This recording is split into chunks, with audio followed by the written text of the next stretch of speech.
Hello guys, Bindu Vijay YouTube ചാനലിലേക്ക് എല്ലാവർക്കും സ്വാഗതം. ഞാനിന്നിപ്പോൾ സേമിയ പായസം ഉണ്ടാക്കാൻ പോവുകയാണ് കേട്ടോ. അപ്പോൾ ഇന്ന് ഞായറാഴ്ചയില്ലേ, കുട്ടികൾക്ക് പഠിപ്പൊന്നുമില്ലാത്ത കാരണം കൊണ്ട് ഒന്ന് സ്പെഷ്യലായിട്ട് എന്തെങ്കിലും ഉണ്ടാക്കി കൊടുക്കാറുണ്ട്. അപ്പോൾ സേമിയ ഞാൻ വലിയ നീളത്തിലുള്ള സേമിയ ഒടിച്ചെടുത്ത് അത് വറുക്കാണ് കേട്ടോ.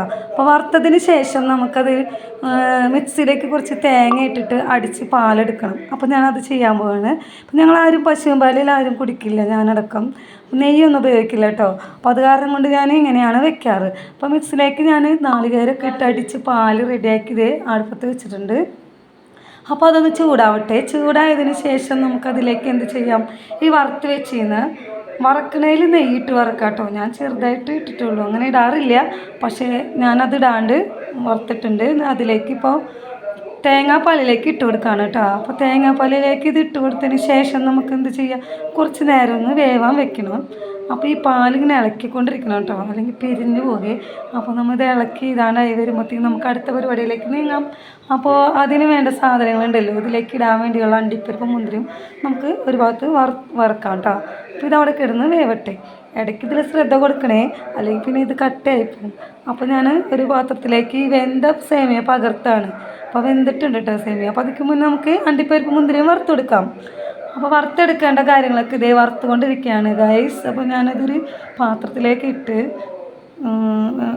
നെയ്യ് ഒഴിക്കണേ പകരം ഇത്തിരി ഓയിൽ ഒഴിച്ചിട്ടാണ് ഞാൻ വറുക്കുന്നത്. അപ്പോൾ അതിക്ക് ശേഷം അത് വറുത്ത് വെച്ചതിന് ശേഷം നമുക്ക് എന്ത് ചെയ്യാം, വെന്ത പായസത്തിലേക്ക് കുറച്ച് പഞ്ചസാര ഇടേണ്ടതുണ്ട്. അപ്പോൾ പഞ്ചസാര ഇട്ട് കൊടുക്കുന്നുണ്ട് കേട്ടോ. പഞ്ചസാര ഏലക്കായയും പൊടിച്ചിടുന്നവരുണ്ട്. ഇത് ഞാൻ നേരിട്ട് പഞ്ചസാര ഇടാണ് ചെയ്തത്. തൽക്കാലം ഒരു വിശപ്പിന് ഉണ്ടാക്കുന്നൊരു തട്ടിക്കൂട്ട് പായസം എന്ന് പറയാം. അപ്പോൾ ഞാനത് ഉണ്ടാക്കിക്കൊണ്ടിരിക്കുകയാണ്. അപ്പോൾ അതിന് ശേഷം നമുക്ക് ഇനി ഇതൊന്ന് വേറൊരു പാത്രത്തിലേക്ക് ഒഴിക്കാം. അപ്പോൾ അതിലേക്ക് ഒഴിച്ചതിന് ശേഷം ആ പാത്രം അടക്കം ഞാനെടുത്ത് വേറൊരു പാത്രത്തിലേക്ക് പായസം ഒഴിക്കുകയാണ് കേട്ടോ. അപ്പോൾ അതിലേക്ക് ഒഴിച്ച് കഴിഞ്ഞതിന് ശേഷം നമുക്ക് എന്ത് ചെയ്യാം, നമ്മളെ വറുത്ത് വെച്ചിരുന്ന നമ്മുടെ അണ്ടിപ്പരിപ്പും മുന്തിരിയും പ്രധാനമായ ഈ സംഭവം നമുക്ക് ഇതിലിട്ട് കൊടുക്കാം. അപ്പോൾ ഇതിലേക്ക് ഞാൻ ഗാർണിഷ് ചെയ്യാനായിട്ട് മേലെ ഇട്ട് കൊടുക്കുന്നുണ്ട് കേട്ടോ. നെയ്യൊക്കെ ഒഴിക്കില്ല എന്ന് ഞാൻ പറഞ്ഞിട്ടുണ്ടായിരുന്നല്ലോ. അപ്പോൾ നെയ്യ് ഇല്ല അതിൽ. അപ്പോൾ ഏലക്കായ ഇട്ടിട്ടുണ്ട് കേട്ടോ, ഏലക്കായ പൊടിച്ചതും ഇട്ടിട്ടുണ്ട്. അണ്ടിപ്പരിപ്പും മുന്തിരിയും ഗാർണിഷ് ചെയ്യാൻ ഇട്ടിട്ടുണ്ട്. അതിനുശേഷം എന്ത് ചെയ്യാം കൂട്ടുകാരെ, ഇപ്പോൾ ഒരു പായസം റെഡി ആയിട്ടുണ്ട്. അപ്പോൾ നമുക്കിനി ഇതെന്ത് ചെയ്യണം, ഒരു കപ്പിലേക്ക് ഒഴിച്ച് നമുക്ക് കുടിക്കാം. അപ്പോൾ ഇത്രയുള്ള എൻ്റെ ഇന്നത്തെ പരിപാടി കേട്ടോ. ഇന്നത്തെ ദിവസം ഇന്നുണ്ടാക്കിയതാണ്. അപ്പോൾ നല്ല അടിപൊളി പായസം റെഡി ആയിട്ടുണ്ട്.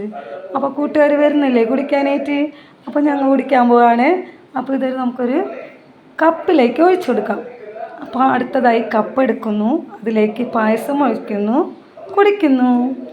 അപ്പോൾ കണ്ടില്ലേ ഗായ്സ്, നിങ്ങളെല്ലാവരും ഞാൻ ഉണ്ടാക്കിയ പായസം. അപ്പോൾ ഇത്രയുള്ള ഇന്നത്തെ വീഡിയോ. Bye bye. ലൈക്ക് ചെയ്യാൻ മറക്കരുതേ.